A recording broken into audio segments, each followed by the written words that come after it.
ప్రభువును ఘనంగా మనస్సులో ఘనపరుస్తూ క్లాసులు విను నిమిత్తమై 145వ కీర్తన 21 వచనాలు ఉన్నాయి. ఈ 145వ కీర్తన మొదటి వచనములో ఘనపరచెదను, సన్నుతించెదను, స్తుతించెదను, రెండవ వచనములో స్తుతించెదను, చివరి వచనములో కూడా స్తోత్రము చేయుచు పరిశుద్ధ నామమును నిత్యము సన్నుతించుదురు గాక అని ఆరంభము స్తుతి, చివర్లో కూడా స్తుతి. అందుకోసమే ఈ కీర్తనకు పైన టైటిల్ స్తుతి కీర్తన దావీదుది. కీర్తనల గ్రంథములో దావీదుది అని చివరిగా ఈ కీర్తన మనకు కనబడుతుంది. టైటిల్స్ తో దావీదు కీర్తన అని టైటిల్స్ తో కనబడుతున్న కీర్తనల్లో చివరిదిగా మనం చూస్తాం. దావీదు ప్రభువును స్తుతించటానికి, ఆరాధించటానికి 7 కారణాలను మనం చూద్దాం. నంబర్ 1, మొదటి 2 వచనాలలో పొజిషన్ ఆఫ్ గాడ్, దేవుని యొక్క స్థానం. రాజువైన నా దేవా, దేవుడు తన జీవితానికి, మన జీవితాలకు రాజు. ఆయన పొజిషన్ ఎన్నడూ మనం తగ్గించే వారముగా ఉండకూడదు. నిన్ను ఘనపరచెదను, ఆయన నిత్యము రాజు గనుక నీ నామమును నిత్యము సన్నుతించేదను. నిత్య రాజు, నిత్య స్తుతి. దేవుడు ఎల్లవేళల దేవుడు గనుక ఆయనకు ఎల్లవేళల స్తుతి ఆరాధన సముచితమే. 1వదిగా పొజిషన్ ఆఫ్ గాడ్, దేవుని యొక్క స్థానాన్ని మనం చూస్తున్నాం. ఇక 3వ వచనం నుంచి 6వ వచనం వరకు పవర్ ఆఫ్ గాడ్, దేవుని యొక్క శక్తి, ప్రభావం. 3వ వచనం నుండి 6వ వచనం వరకు యెహోవా మహాత్మ్యము గలవాడు, ఆయన అధిక స్తోత్రము నొందదగినవాడు, ఆయన మహాత్మ్యము గ్రహింప శక్యము కానిది. ఒక తరం వారు మరొక తరం వారి ఎదుట నీ క్రియలను కొనియాడుదురు, నీ పరాక్రమ క్రియలను తెలియజేయుదురు. మహోన్నతమైన నీ ప్రభావ మహిమను, నీ ఆశ్చర్య కార్యములను నేను ధ్యానించెదను. నీ భీకర కార్యముల విక్రమమును మనుషులు వివరించెదరు. నేను నీ మహాత్మ్యమును వర్ణించెదను అని పవర్ ఆఫ్ గాడ్, దేవుని శక్తి, ప్రభావాన్ని దావీదు మహారాజు తాను ఎరగటమే కాదు, తదుపరి జనరేషన్స్ కి వెళ్ళిపోవాలి. తరం తర్వాత తరానికి. బైబిల్ కాలేజీ ఉద్దేశం కూడా అదే. మనం నేర్చుకున్న వాక్యం నెక్స్ట్ జనరేషన్ కి వెళ్ళిపోవాలి. అంచెలంచెలుగా ఆ వాక్యము విస్తరించాలి. తరము తర్వాత తరం నీ క్రియలను కొనియాడుదురు గనుక ఆయన యొక్క శక్తి, ప్రభావాన్ని బట్టి మనం ఆయన్ను స్తుతించి ఆరాధించాలి. 3వదిగా 7వ వచనం నుండి 9వ వచనం వరకు, 7 నుండి 9 వరకు పర్సనాలిటీ ఆఫ్ గాడ్, దేవుని మూర్తిమత్వం లేక ఆయన వ్యక్తిత్వం. 7వ వచనం, నీ మహా దయాలుత్వమును గూర్చిన కీర్తిని వారు ప్రకటించేదరు, నీ నీతిని గూర్చి వారు గానము చేసేదరు. యెహోవా దయాదాక్షిణ్యములు గలవాడు, ఆయన దీర్ఘశాంతుడు, కృపాతిశయము గలవాడు. యెహోవా అందరి ఉపకారి, ఆయన కనికరములు ఆయన సమస్త కార్యముల మీద నున్నవి అని ఆయన్ను గురించిన మాటలు దయాలుత్వమని, కీర్తి అని, నీతి అని, దయాదాక్షిణ్యములు అని, దీర్ఘశాంతము అని, కృపాతిశయము అని, ఉపకారము అని, కనికరములు, సమస్త కార్యములు.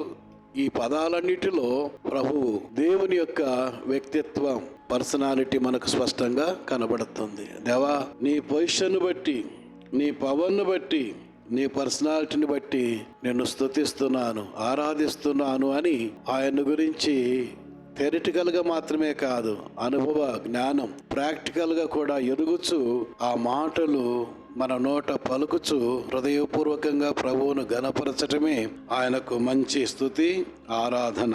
4వదిగా 10వ వచనం నుండి 13వ వచనం వరకు ప్రీ ఎమినెన్స్ ఆఫ్ గాడ్, దేవుని ప్రాధాన్యత, దేవుని యొక్క ప్రాముఖ్యత. అడుగడుగున ఆయనకే ప్రాముఖ్యత, అడుగడుగున ఆయనకే ప్రాధాన్యత. ఇక మన యొక్క ఇది ఏది కనపడకూడదు.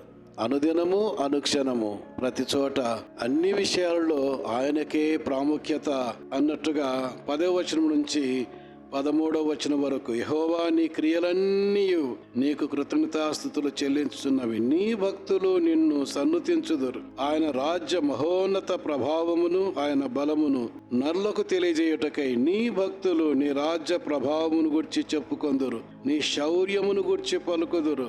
నీ రాజ్యము శాశ్వత రాజ్యము, నీ రాజ్య పరిపాలన తరతరములు నిలుచును అని దేవునికి అత్యధిక ప్రాముఖ్యతనిస్తూ ఆయన ప్రభువును ఘనపరుస్తున్నాడు. Preeminence of God. 5వదిగా చూడండి, 14వ వచనం నుంచి 17వ వచనం వరకు ప్రొవిజన్స్ ఆఫ్ గాడ్. దేవుని సదుపాయాలు, దేవునిలో మనకు దొరుకుతున్నటువంటి సౌకర్యం, సదుపాయం ఈ వచనాల్లో మనం చూస్తా ఉన్నాం. ప్రొవిజన్స్ ఆఫ్ గాడ్ చూడండి, 14 నుండి 17 వరకు. యెహోవా పడిపోవారినందరినీ ఉద్ధరించువాడు. ఈ బైబిల్ క్లాసులో డేవిడ్, ఇస్మాయిల్ పాల్, రవికుమార్ దేవుని వాక్యాన్ని అందిస్తుండగా పడిపోయిన వారందరూ లేవాలి.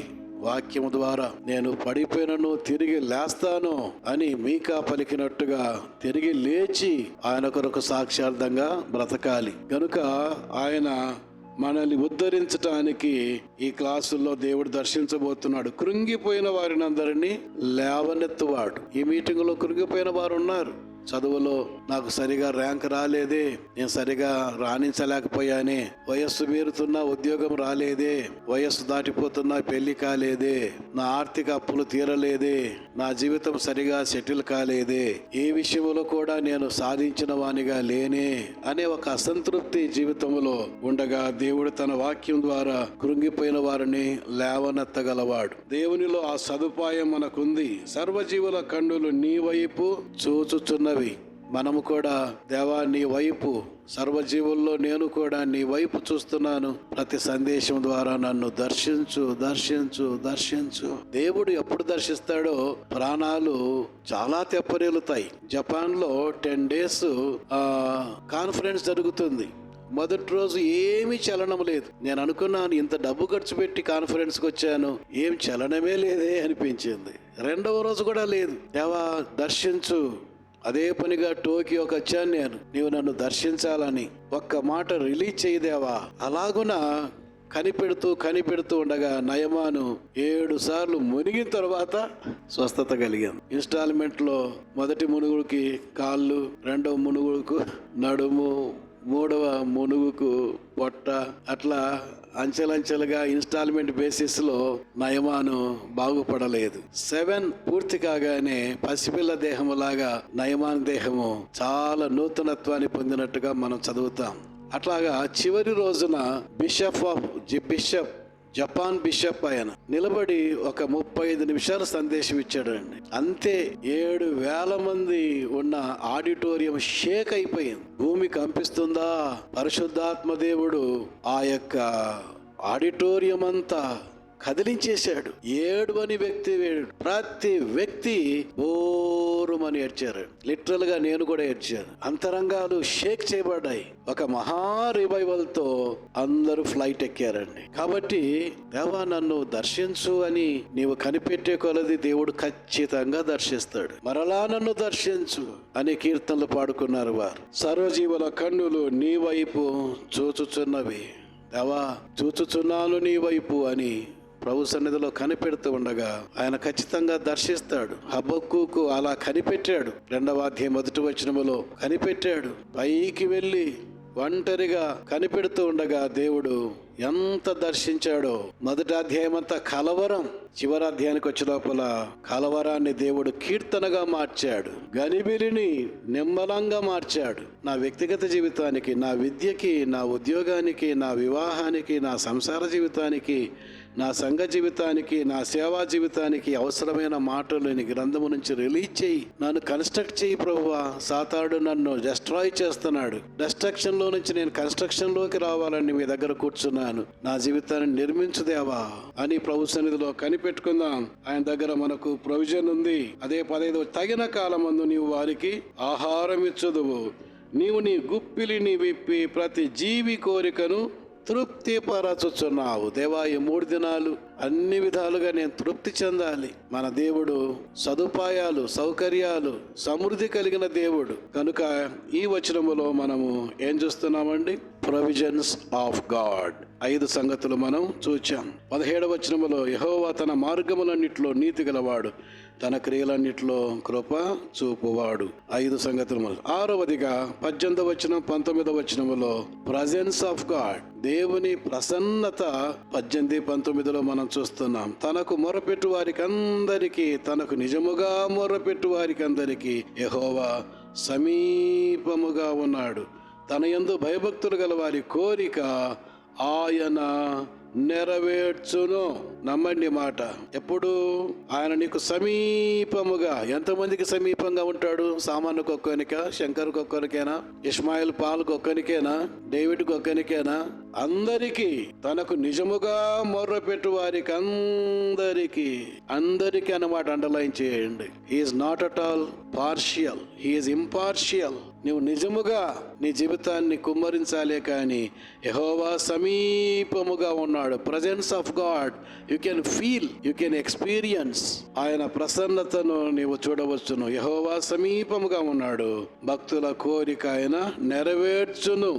వారి మొర్ర ఆలకించి వారిని రక్షించును అని మనం చదువుతున్నాం. గనుక ప్రియులారా, 6వదిగా ప్రజెన్స్ ఆఫ్ గాడ్. 7వదిగా చూడండి 20వ వచనం, 21వ వచనం, 20, 21 లేక 19, 20, 21 కూడా వేసుకోవచ్చును. 19, 20, 21 ఈ 3 వచనాల్లో ప్రిజర్వేషన్ ఆఫ్ గాడ్, దేవుని యొక్క కాపుదల, భద్రత, ప్రొటెక్షన్ ఆఫ్ గాడ్ లేక ప్రిజర్వేషన్ ఆఫ్ గాడ్. తన యందు భయభక్తులు గల వారికి ఆయన నెరవేర్చును. వారి మొర ఆలకించి వారిని రక్షించును. యెహోవా తన్ను ప్రేమించు వారిని అందరినీ కాపాడును.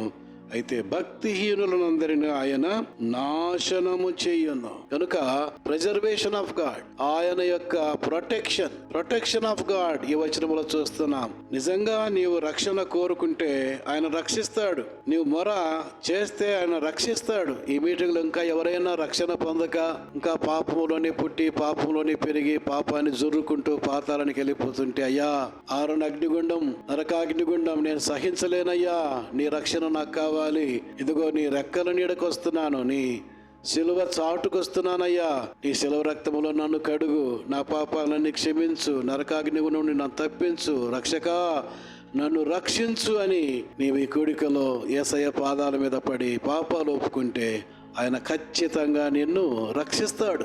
ఆరని మంటలు తప్పిస్తాడు. అలాగున రక్షణ పొందాలే కానీ నేను భక్తిహీనతలోనే ఉంటాను, సినిమాల్లోనే ఉంటాను, సిగరెట్లే తాగుతూ ఉంటాను, మందిరానికి వెళ్తాను, సినిమాకి వెళ్తాను, దేవుని పాటలు పాడతాను, సినిమా పాటలు పాడతాను, ఆదివారం అంతా మందిరంలో ఉంటాను, సోమవారం అంతా లోకములో ఉంటాను అని భక్తిహీనతనే నీవు పెంపొందించుకుంటే ఆయన నిన్ను నాశనము చేయును. సిలువ రెక్కల కిందికి రాకుండా, ఆయన రక్తధారల్లో కడగబడకుండా నీ ఇష్టారాజ్యంగా లోకములో సంచరిస్తానంటే గద్ద వచ్చి కోడి పిల్లని ఎత్తుకొని వెళ్ళి చీల్చి చంపివేసినట్టుగా మరణము నీ మీద దాడి చేస్తుంది. నిత్య నరకాగ్నిగుండములో పడినప్పుడు అగ్ని ఆరదు, పురుగు చావదు, యుగ యుగములు అక్కడ కాలుతో ఉండాల్సిందే. ఆ నాశనం ఎందుకు? రక్షణ నీకు అందుబాటులో ఉండగా రక్షకుని పాదాల మీద పడి రక్షణ పొందండి. రక్షణ పొందిన వారు ప్రభువా నా జీవితాన్ని కట్టండి అని ప్రభువుకు మన హృదయాలు సమర్పించుకుందాం. దేవుని వాక్యాన్ని సమృద్ధిగా మనం విందాం.